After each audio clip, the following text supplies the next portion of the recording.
Hey, everybody. Welcome back to the show. Thanks for joining us. We appreciate it greatly. Got some cool new hats at RMSDF store, shop.rmsdf.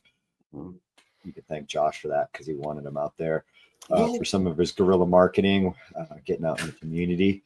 And they look good on you if you want them. So buy them. Yeah, we got a couple different colors. Check them out there. But today, our real thing is we're going to do a 4-part series on the journey from white belt to 4th degree black belt as a student and also as an instructor and gym owner. Kind of talk about everything. We've been talking about it a whole bunch here, and just how much time it's taken me to get to 4th degree black belt, and our time requirements. We're really kind of stepping up. A lot of my students might think this is untrue, but I don't know how many years ago now, time flies, but in the last 10 years, I guess, under that, 8 to 10, we added official belts to our Krav Maga program, and we added camo belts and red belts, just so people could see the progress a little bit more. People, everybody wants to see progress. Everybody likes reward, and to see that. And so we added the actual physical belt, which we've talked about in this podcast, and how much that is added to the program. But, it doesn't matter. The corner office, promotions in the military, the house, the car, people like that stuff and, work harder for it. And so we did that, but we, in an effort to kind of keep the progression going, we added those two, but I really feel, looking at it now, that we need more time in training and going through just my training. And I've spent a bunch of time looking at what I trained, and like a lot of times I would say to myself, well, these people are just, they're great students. They're really into it. So, I've got all this time in the gym as a school owner. So, trying to compare people to where you were at different points has been hard because I have so much time as the school owner. Well, I kind of really went down and broke that down, and we need more time for our students because my training time, just taking out time on the floor, instructing self-defense, they need more time.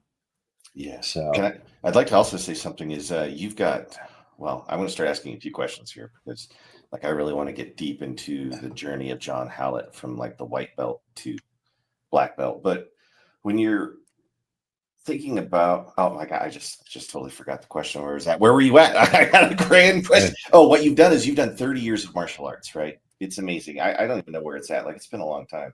You found a way to take that system, and now you've distilled it down to the points where your students have gotten to a point where they can get to black belt, not faster, but at least to the competency level that you wanted quicker. Because you've done a great job as a martial artist to do that, right? You've been refining this teaching method for years. And when I walked in the door, I was like, holy crap, I'm learning so much so fast. But then you remind us that you got to do it again and again and again and again and again and again and again. The journey is there. You gave us the tools to start. You're giving us the opportunity to be able to do it. And now you just got to stick to the journey, right? Don't be in a rush. It's one of the things I've learned from you. Don't be in a rush. Yeah.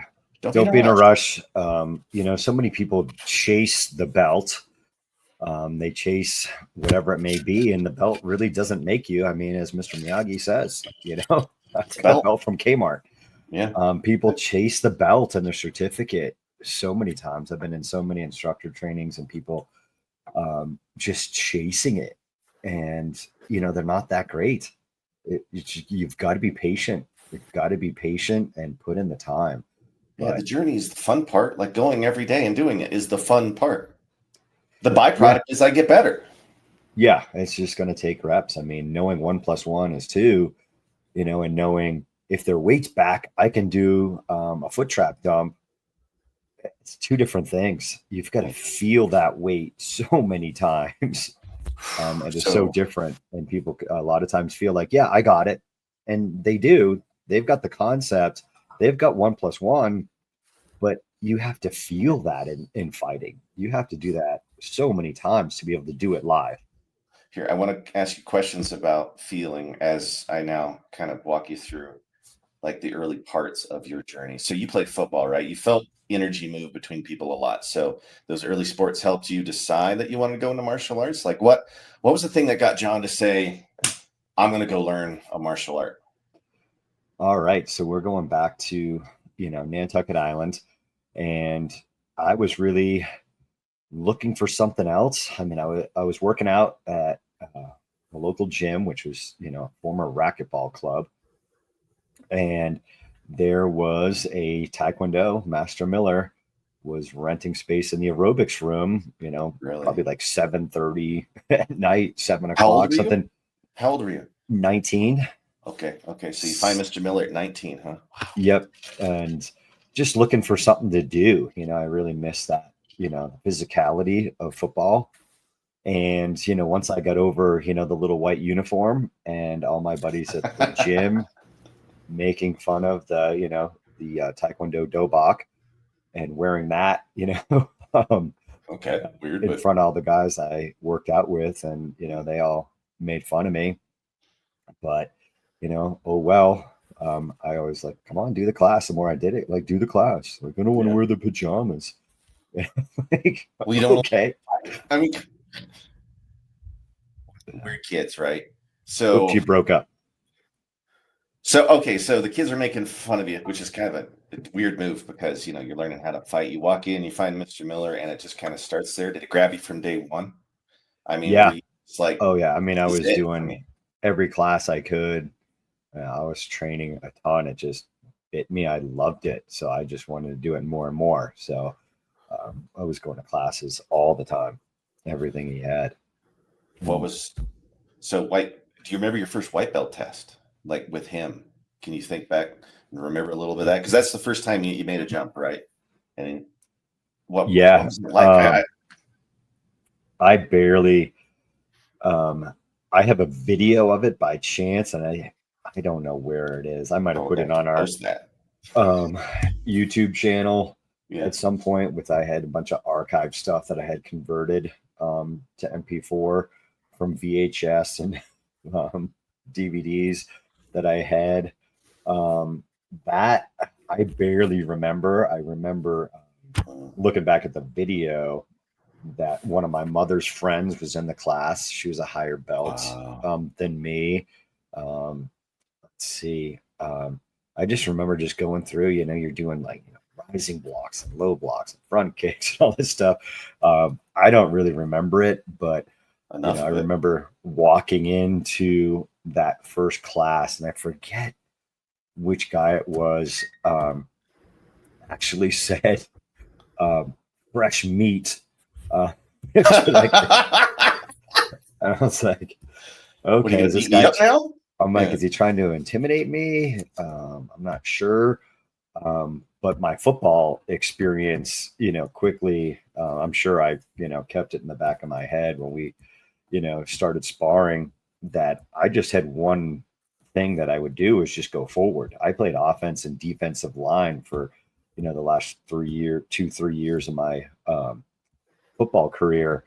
I just went forward. So they would kick me, I would just come forward. I was like, that was a kick. It's not some dude just trying to plow you over. I'm like, whatever. So I would just go forward, and I remember all the upper belts, man. Like, you just keep coming at us. It's supposed to hurt. I'm like, well, it doesn't. So I'll keep coming forward. But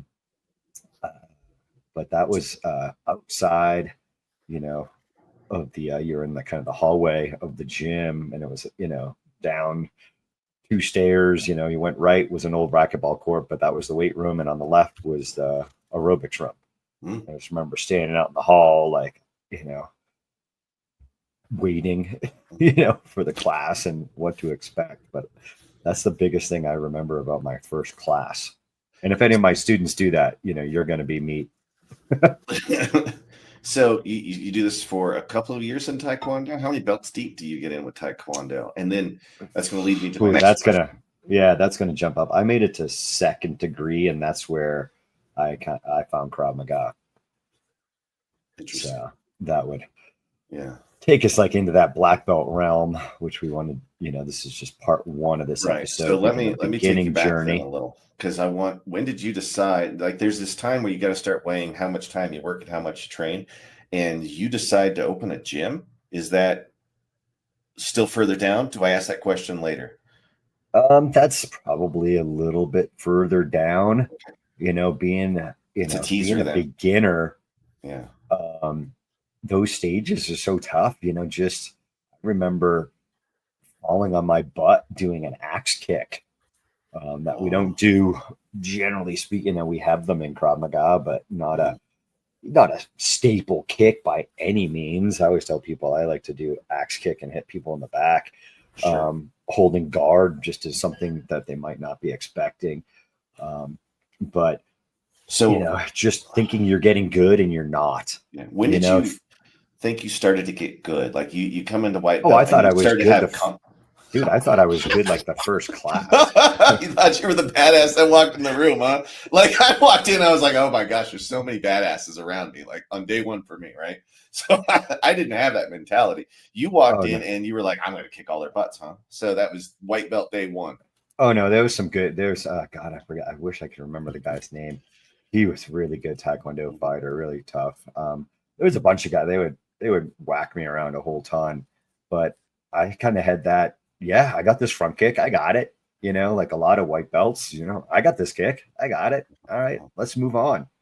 Not realizing that you needed, hundreds of more reps. I remember when I fell. I fell. We were just talking about it in class doing high fall breaks. I came off the ground and fell on a wood aerobics floor in there.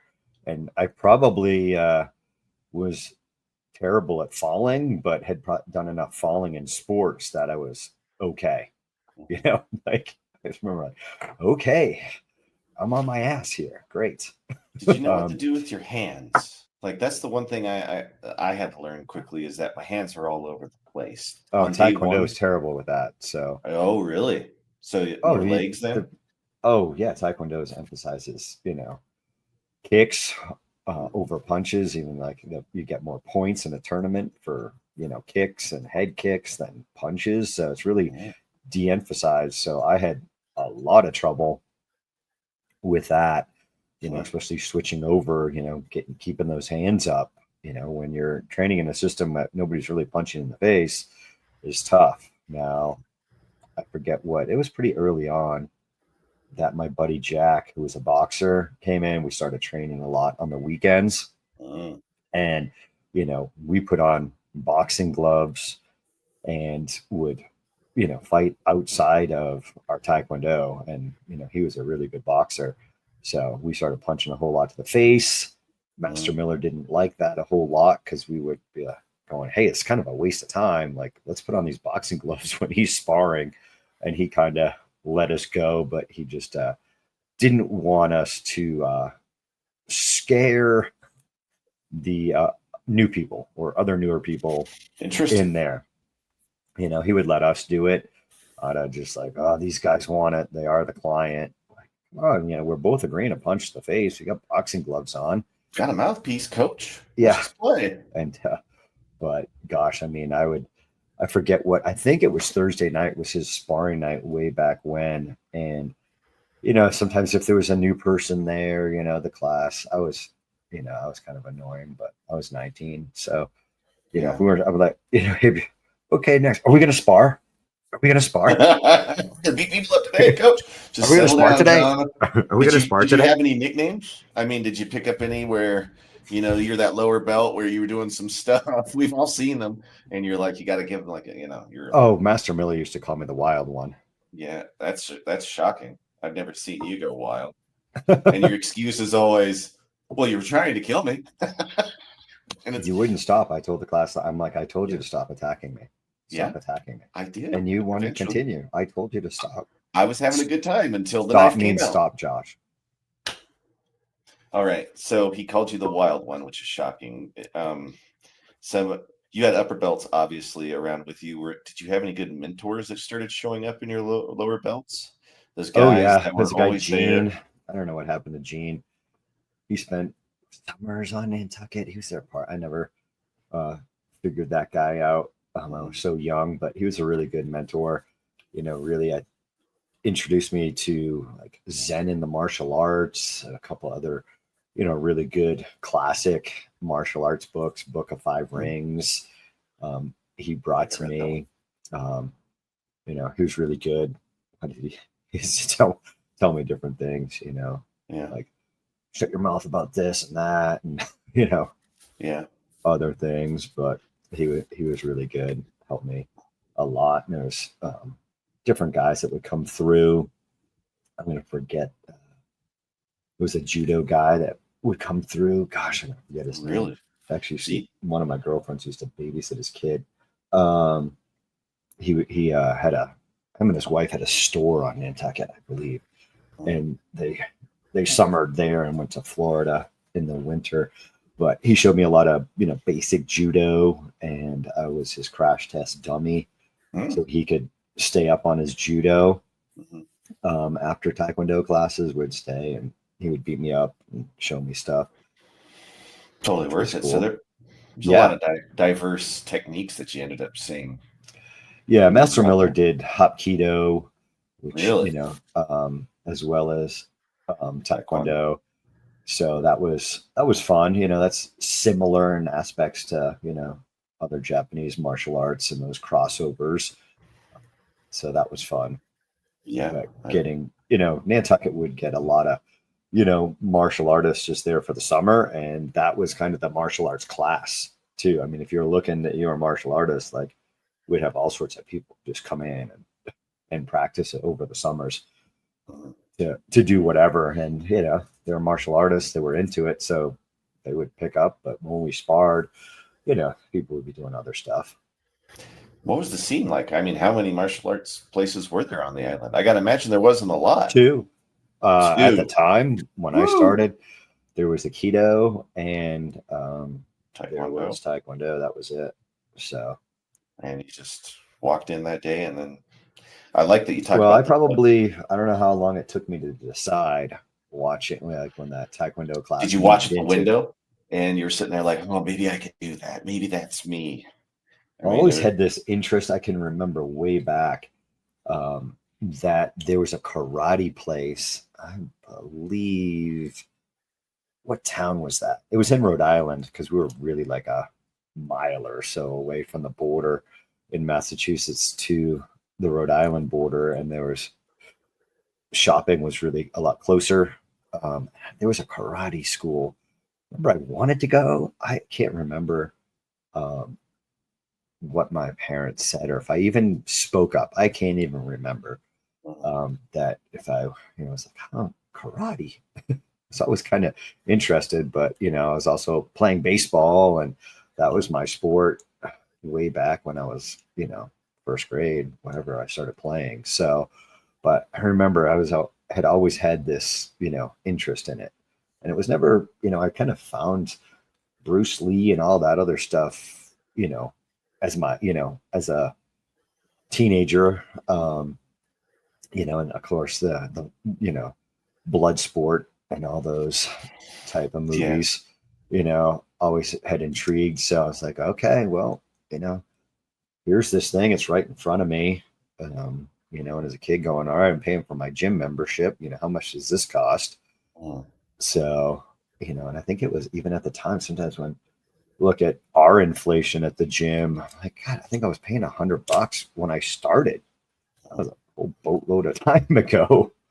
To do it. So, just kind of made that happen.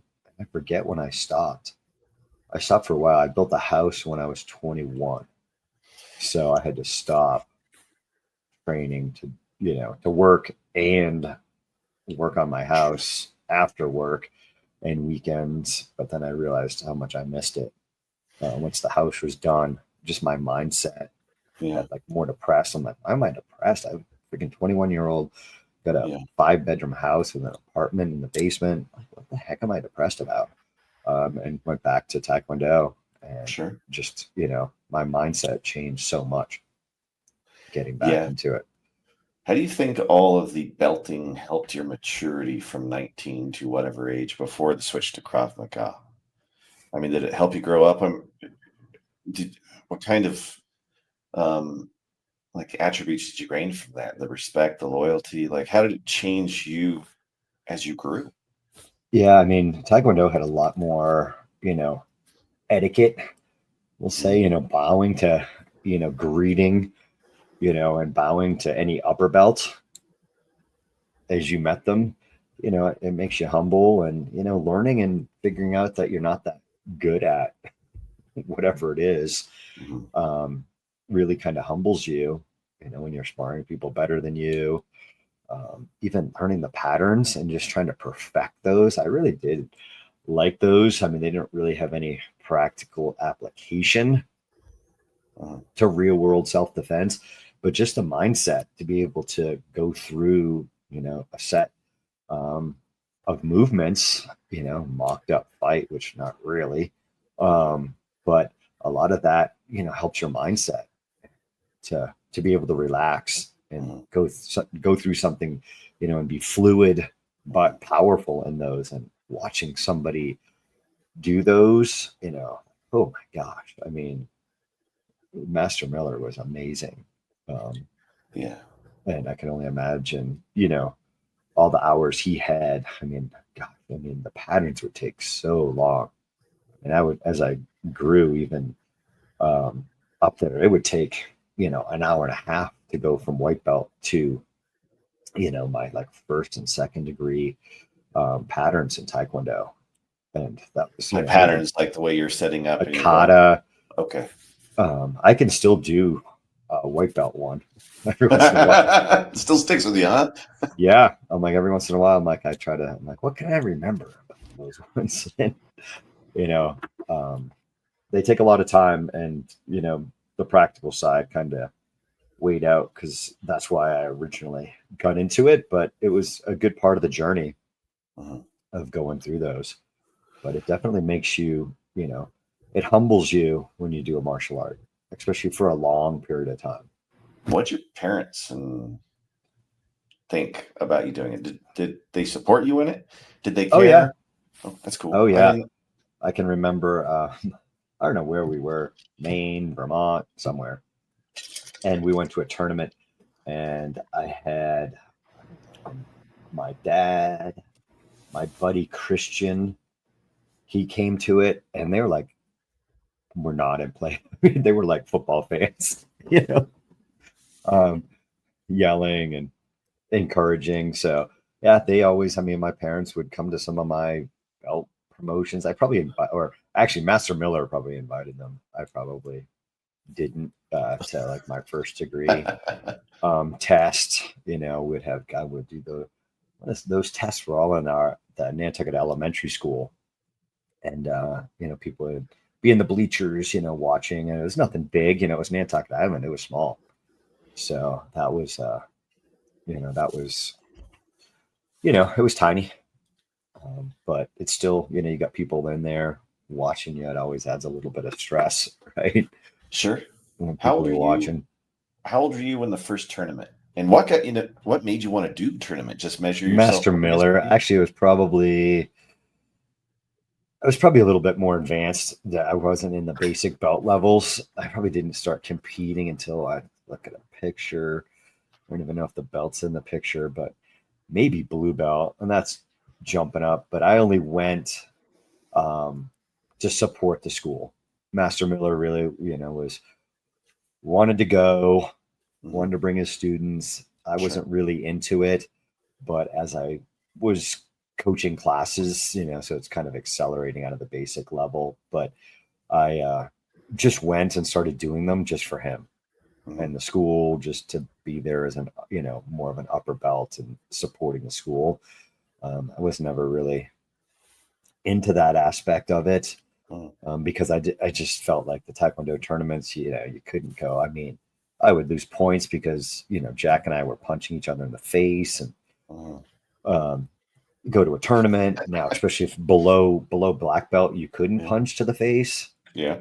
So I would lose points because I punch people in the face. So trying to do MMA before MMA. Well, MMA was out there. I mean, I wish, you're like, what would the journey have looked like if there was, an MMA school on Nantucket way back then? But that was really on. They were definitely out there. But, at the time, it was karate and Taekwondo were the bigger martial arts out there. So, it's all where the journey takes you. The Karate Kid comes out and everybody wants to do karate, right? Jean-Claude Van Damme puts out a movie and everybody wants to do something with their legs. I mean, those movies had influences on everybody at that time, and I'm sure it did on you as well. I mean, you've talked about it before. Yeah. So, do you want to talk about white belt Krav Maga? Well, yeah. So you decide one day you're like, this Krav Maga thing's for me. How did that happen? Like, how did you even? What's the before the white belt journey? Like, who introduced you to that? Well, Jack was a very practical guy with his boxing, but he was also a bouncer in the south end of Boston for a long time. And he had all that real world experience that, you just can't. I was always, he was a mentor as well, even though we were like the same rank for, a bit of the first early on Krav Maga journey. But he helped out a lot. And we were really trying to, let's make this practical. Like, what can we do? And, I was really, going to Master Miller. Hey, I want, just a couple practical self-defense things that you want me to work on. And he gave me, I forget what. And I was just like, this isn't it. I think this is his realm was Taekwondo and the sport of Taekwondo. And you can get a lot of the mental aspects of being a martial artist there, but it just wasn't practical. And I just said to myself, sure, unfortunately, this is it. I remember, it's a bit more on the instructor journey, but having a conversation around him that we can maybe come back to in a later episode on this topic. But I had found Krav Maga. I remember he said the typical, it's poking people in the eyes. That it was on the A&E top 10 martial arts. A&E, huh? I had just gotten my first computer for Christmas, and got on the, got on the web and found Krav Maga and was like, okay, well, it looks like I can sign up for an instructor course. I mean, now I was teaching Taekwondo at the time, but went, okay, well, I guess this is how to do Krav Maga from Nantucket Island. And they had opened a what they call the regional training facility, but then in upstate New York. And at the time they were doing a course right outside of like most people would know what Foxborough Stadium is, but you don't know that because that's Gillette or whatever the heck they're calling it now. I don't even know. Old school but Foxborough is where the Patriots play. So that was in North Attleboro. I grew up a town away from that and went, hey, I can drive there, just going to have to get on the boat or take a plane and rent a car and do it. And, that was, you needed 2 people to become a Krav Maga affiliate school. So of course I went right to Jack and was like, hey, I think I found what we've been looking for. Look at these videos, on there. And it was probably the A&E. I probably, loaded the VHS because it's not like you could pull stuff up back there, and, showed him, and he was like immediately hooked as well. And, we went off to our, first one. It was instructor training, but that was my start of my white belt journey in Krav Maga, and that was super intimidating. What kind of resources did you have? Because now we get the luxury of videos that show us everything. We got a whole portal if you guys want to know any of our stuff, if you're a member, right? What was it like back then? What were you accessing? Were you on the phone calling people about technique? Like who was there helping the coach when the coach needed coaching? Yeah, we could call them. I mean, we had a book.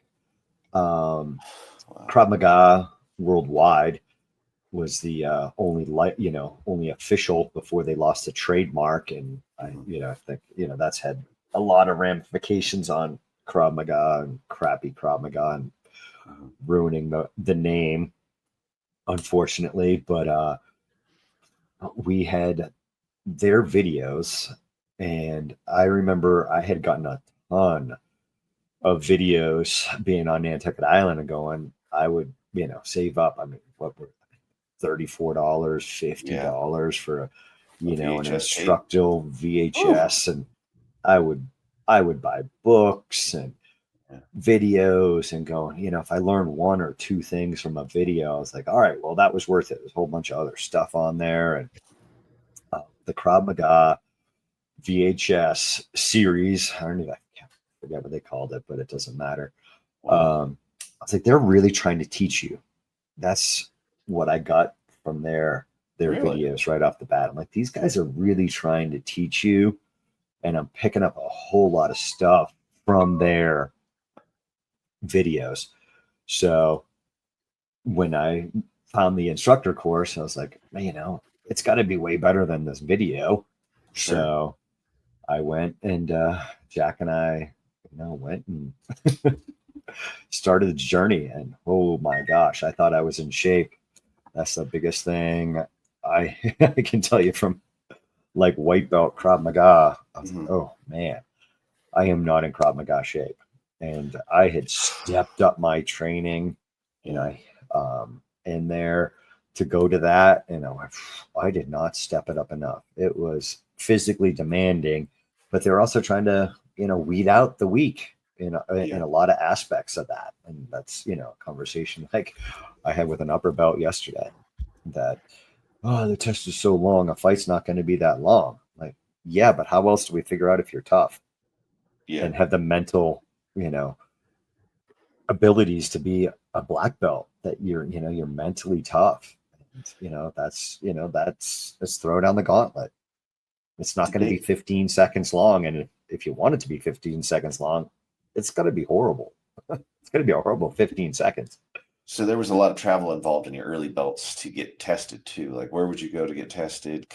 So we did the first two were in North Attleboro, at America's Best. What is Paul's last name? I forget Paul Garcia, really great martial artist, that hosted him. And then third one, I was in upstate New York, and then everything after that third one was either in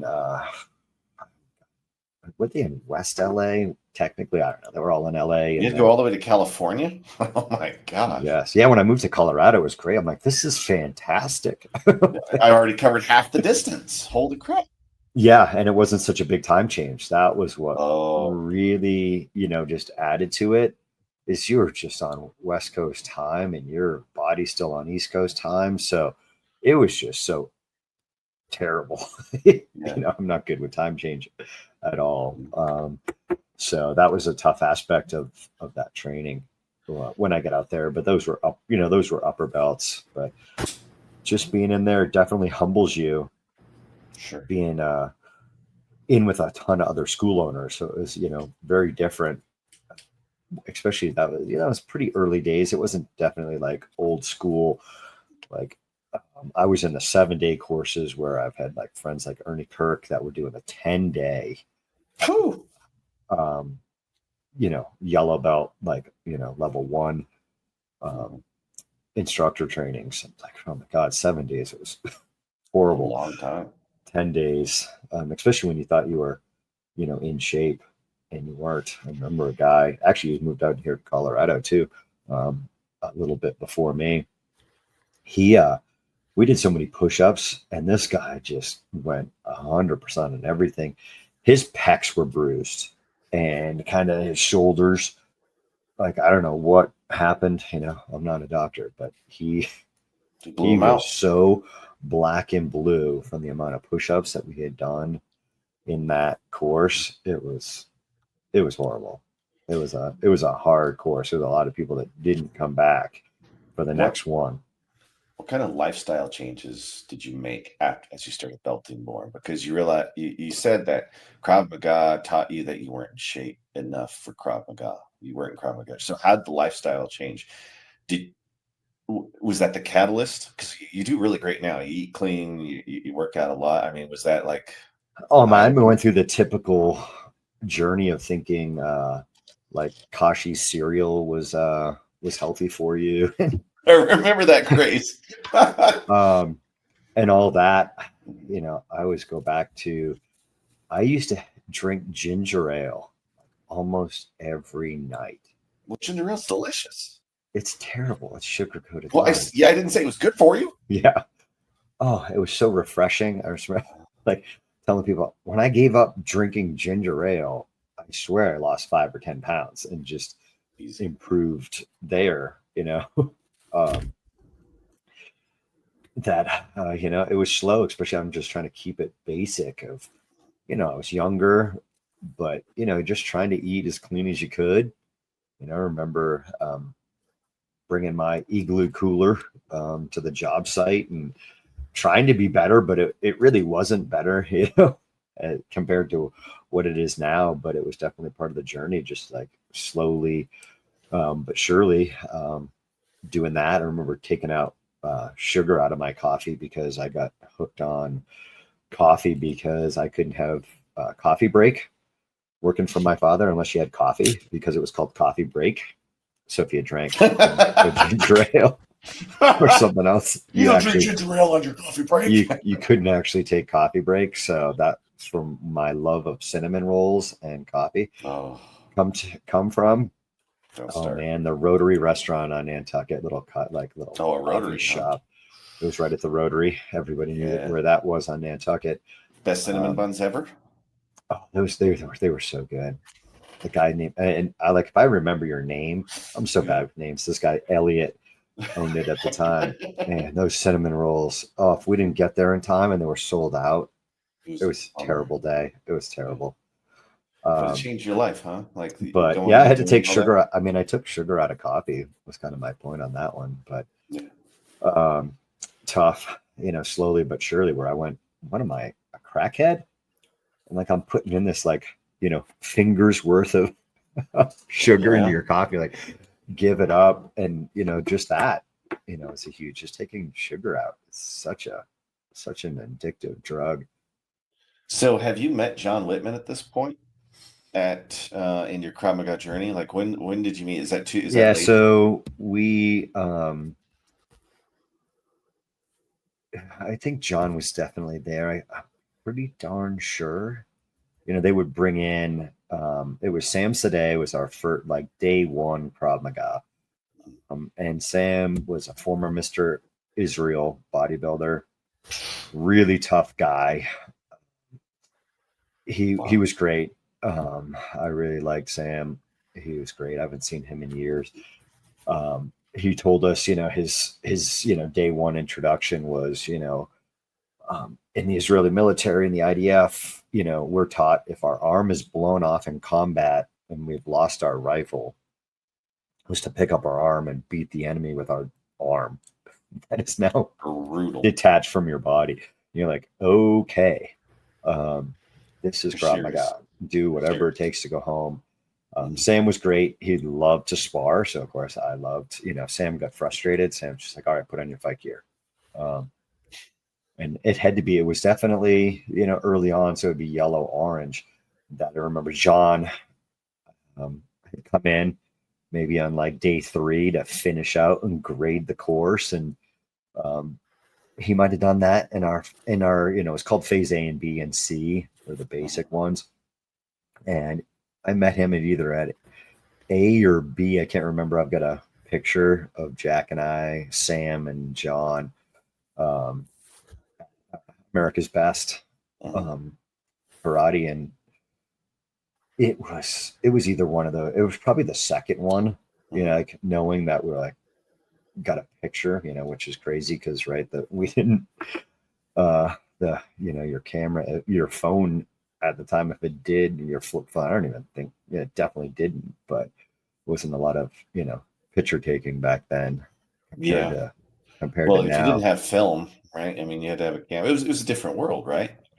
Yeah. So I think my first real memory that really sticks out was of John was Sam was running the class and John was like kind of set to take over, and Sam always wore Thai boxing shorts underneath his Krav pants, and he's taken off his Krav pants. He's got his Thai boxing shorts on, and John's like, "What are you doing?" He's like, "Oh, we're gonna spar." And John's like, "No, we've got to cover, whatever techniques it was to get through the curriculum." And just Sam was just like all sad, like kid, like, Wanted to beat some people up. Yeah, we can't spar. And he like put his pants back on. I'm like, oh, okay. And I just remember like, oh darn, we're not gonna. I was like, all right, we're gonna spar next. All right, get mentally set. Like we're gonna do some sparring, and that quickly changed to more technique, which was good. But Sam was already like, when in doubt, spar. When in doubt, spar. Yeah. So kind of heard you say that before too. So you've trained in LA, you bring it back. What was the reception like with the people around you? Because at this point, are you teaching, or have you decided? I mean, are you just still kind of training to train? Yes. Okay. Yeah, my white belt to yellow belt Krav Maga, I was teaching. I opened a school to teach Krav Maga. So I did. Jack and I would do each other's classes, would train in the classes. I mean, we were training every point, odd number in there. Jack and I would alternate. We did back-to-back classes a lot back then, and we're just alternate who was leading and who was assisting. And then, we're in there throwing, odd numbers. We're in there throwing kicks with the class and doing, reps of everything that the class was doing. We're going, nonstop in there. So that was, always kind of interesting that actually I had flyers out, in my early guerrilla marketing. That was all I did, is put flyers out. It's all that was available. There's no social media, really. I mean, yeah, probably couldn't. I was like, I'm not going to take an ad out in the newspaper. I don't think I did. Maybe I did. For that first one, but we're going, all right, we're switching over from Taekwondo to Krav Maga, and I didn't have permission. I hadn't found out that I passed. No, yet. And I think I called LA. I think I had this rep, this, guy probably around my age. I was getting answers, leaving messages, and I'm going, I've got my first intro class, and I don't even know if I passed this instructor course. And I think that was, that guy was, I don't think he likes me because of that. But, oh well. So you passed? Yep. So I passed. Yeah. That guy, the regional training facilities, I don't know whatever happened to those, but I don't think that guy was too happy with me that I called and was like, hey, these guys, like, what the heck? This is unprofessional. I've got flyers out, and these guys aren't even getting back to me, and it was a while. It was, well, I think they told you, we'll get back to you in a week. And it was well over a week. I mean, I think I gave myself a month maybe from the instructor course to when we were like, all right, we're launching our first Krav Maga intro class, and had those dates, and I was like, I had all my students were obviously coming to it and going, I don't even know if I passed this sucker. Yeah. I'm just out here aim on this stuff, right? Yeah. And I had told when I got in there, I found out a lot of people didn't even tell their students what they were doing, just in case they failed. I told my students, I told them, Jack and I are going to this Krav Maga instructor training, and bring it back to you guys. It looks like a really good practical self-defense. So we want to add that to what we're doing, and really it just replaced everything that we were really doing. a front kick is kind of a front kick. So, keep your hands up. The other guy's going to punch you in the face. But there's a lot of good teaching aspects that I took from those early days. But we really, our whole first Taekwondo adult class, saw Krav Maga, and they're like, this is, a ton more practical. And gosh, we've evolved so much from there. Yeah. It's been a long journey. And we just kind of got through the early belts, right? White, yellow, orange, kind of those early, Taekwondo, Krav Maga belts. You learn a lot. You Can I ask you one last question before we Sure. What was the hardest jump in belts? Where was there one where you're like, holy crap, this is getting really tough? Was it white belt, or was it like that yellow, orange? You start seeing new stuff and you're like, oh my gosh, this is crazy. All the Krav Maga early belts were really hard. They were really physically demanding. They were really tough, and they were coming at the end of 7 days of training 8+ hours a day. Oh my so God. They they were hard. Brutal. And they and they were long. Can't remember how long. They were at least 4 or 5 hours at least in there at the end. So when sometimes our students like, oh, the test is long. You have no idea. Like, that was a long week. So all those early ones were tough. I mean, I was like really nervous on my Taekwondo ones, going, oh man. And you had to, early on, you had to do your pattern, whatever it was. Like Chunji was the style, there's different styles of Taekwondo that we had, and you had to do it in front of the entire school. So there's, all the white belts up and perform this in front of, the black belts, the red belts, Master Miller. And you're like, oh man, this is, it was nerve wracking, but Krav Maga was definitely more. It was a different journey at that point because you were going back and going to your students. Did you pass? Kind of thing. And that added a whole nother set of pressure. The level of pressure had to be huge. How did it go, Coach John? Did you pass? I don't. Yeah. So it was tough, but I want to say those early ones were all hard.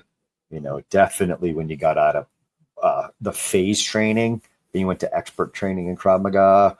Those got a lot tougher, and there's a lot more material than you were expected. To be a whole lot better because like I said, that early, you're expert, at least you're supposed those to.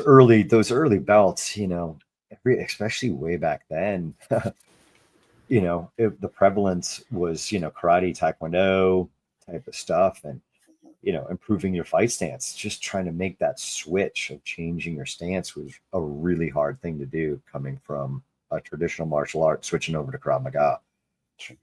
I had a real hard time with that, and I spent countless hours because I didn't want Sam mad at me. And when you sparred with him, if you fought Taekwondo style, out of oops, you dropped your hands, you bladed your body, he would kick you in the back of the leg. Like he would make you pay for your mistake, and realize that you were making that mistake. That was tough. They were different, white belt, yellow belt, orange belts, Krav Maga, they had that. You're going to get better. You're going to come back to the next training with this training under your belt, and we expect you to be better, right? Like that's any belt in any martial art. Like I always tell people, like that's a good yellow belt front kick. Don't be satisfied. You're doing really good. Hey, that's above average. Like that's a really good kick, but we're not saying it's a black belt kick. And I think that's something white belts, we all kind of get in our head that I've got this down, and I always kind of had that thing that I'm not that good. That's where, suck less like comes from. Get better. I always thought I could do better, and that comes from, my football career, and I just trying to practice. I would get they would give me the daily practice award. I think I got that varsity sophomore year, June. Did they give it to me junior? I remember Coach Thomas saying, we can't give you that award anymore at one point. we've got to give it to one of the younger kids because you got some other award. You outperform yourself out of an award? Well, what a dick I wouldn't move. say that. The coach was like, yeah, you know, because he knew what it meant to me.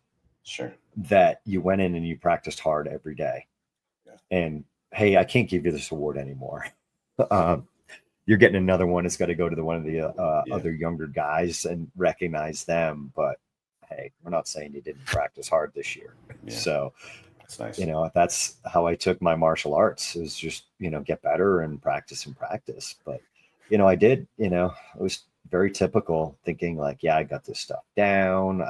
I deserve the next belt, all the typical stuff that we see in the gym of like, yeah, I'm ready for it. I've got this down, which, you know, and then you got the opposite side, but that's a different conversation of people not thinking they're ready and, you know, not having the confidence. I was definitely confident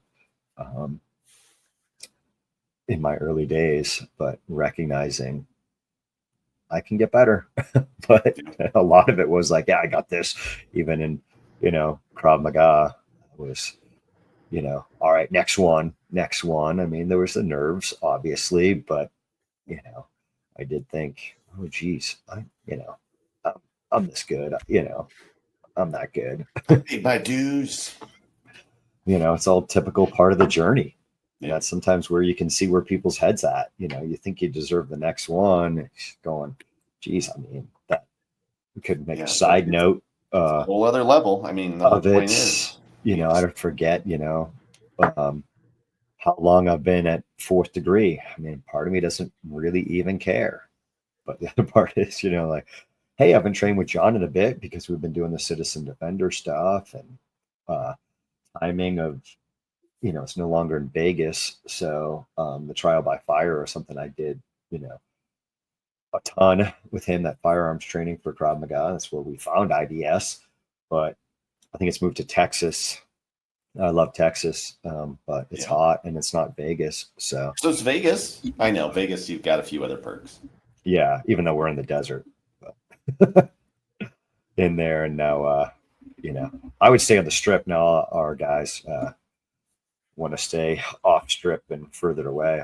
But it's Vegas. Stay on the strip. I mean, go downstairs and gamble a little before breakfast. Yeah, my wife used to come with me. I think my mother-in-law came to one with me, and I went and trained, and, you know, they hung out. But then, you know, we're on the strip and go to dinner with them, and, you know, kind of I love people watching. So Vegas is fantastic. Remind me to tell you about the girl in pink box donuts and talk about sugar-coated lies.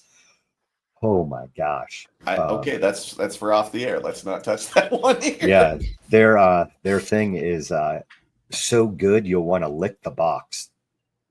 And they were good, but there was a girl in pink box donuts with I think it was a pigeon. We couldn't figure it out, on a leash. And she had so many piercings and tattoos. Whoa. Her whole lips, Josh, were all these spikes. It looked like a cage in her mouth. I don't know how she ate, let alone show anybody any affection. Like, you can't kiss your mom like that. Oh my gosh. I was like, this is the best person I saw in Vegas. I forgot to tell you about that. I'm glad you did. Like, I really needed that in my life. Thanks for that. That's, you like that vision. I didn't take a picture. That's how I'm like, I should have taken a picture. My wife was like, I just stared at her. If you've got that many tats and you're just sitting in pig box donuts with no donuts, mind you, people are going to look at you. And like, so were you staring hard? Were you just like could she see the look? I was like, oh my gosh, like, wow. What's your problem, buddy? I'm like, you were dedicated to those piercings. I'm like, hey, listen, hats off to you for being so dedicated. Nobody's going to try to drag you away if you're covered in spikes. Yeah. I mean, she topped the, I don't know, some of our guys that have come to trial by fire. I think it was Nick that was like, we got to go to Fremont Street. And the people watching there is crazy. Fremont's just. Yeah. My wife had never, her dad used to take her to Vegas way back. And, she had never been to Fremont Street. So we're like, let's go. And there's a naked nun there essentially, in her nun outfit, like topless, I guess. I don't know how to describe it, but she had nipple covers. That's like, my wife's like, why are her nipples so black? Like, those are nipple covers so she can be out here. Oh yeah, she just can't be nude outside. And the girl with the pigeon topped that lady, but she was there again. I was like, oh, wait a second. She's a regular. She was there the last time they got to work we were to here. One of these places, and it's just, I don't know how much money you're making. I think you just want to be out there. Well, those piercings are expensive. Like, to have a pet pigeon. Oh yeah, but she wasn't on Fremont Street. The people on Fremont Street, rent these little circles, and they're trying to make money, whether they're singing or doing whatever. They're trying to get people to take pictures with them, but yeah, the pigeon girl was she was crazy, and her pigeon was kind of iridescent. It was I don't even begin to I think she painted, I don't know what she did to that thing. That'd be shocking. She painted a pigeon. Yeah, I digressed. We're not we're digressing. But we got to digress at some point, and at least we did it end of this thing. We're going to wrap this guy up. So, hey, thanks for tuning in, guys. Stay tuned for the next time where we're going to talk about kind of that intermediate belt level of my journey and being a beginner, intermediate student, all the way up to black belt is what we're talking about on the next couple podcasts. So it is always a journey, and different people's journeys are all different, but man, it's the journey. I had no idea where it was going to take me. I always tell people it's worth it. If you just stick it out, it's going to affect your life in so many ways and make you a better person and humble you and gain confidence. The longer you stick with, any martial art out there. So it'll make you better. And that's what we're talking about. So shop.rmsdf.com is a great way to support the podcast. We also have our ClearSky.Training. That's where all our videos are, and you can check them all out there. A bunch of different membership levels. I always tell you, get the black belt one. That's got a great price on it, and you get every single thing on the portal, as well as all of our our last podcast talking about the law of self-defense, and that whole series is all housed on there. All the PDFs are there. So great way to support the podcast. All right, guys, we will talk to you guys next week. And as always, train more, suck less. All right, Josh, thanks a lot. Appreciate it.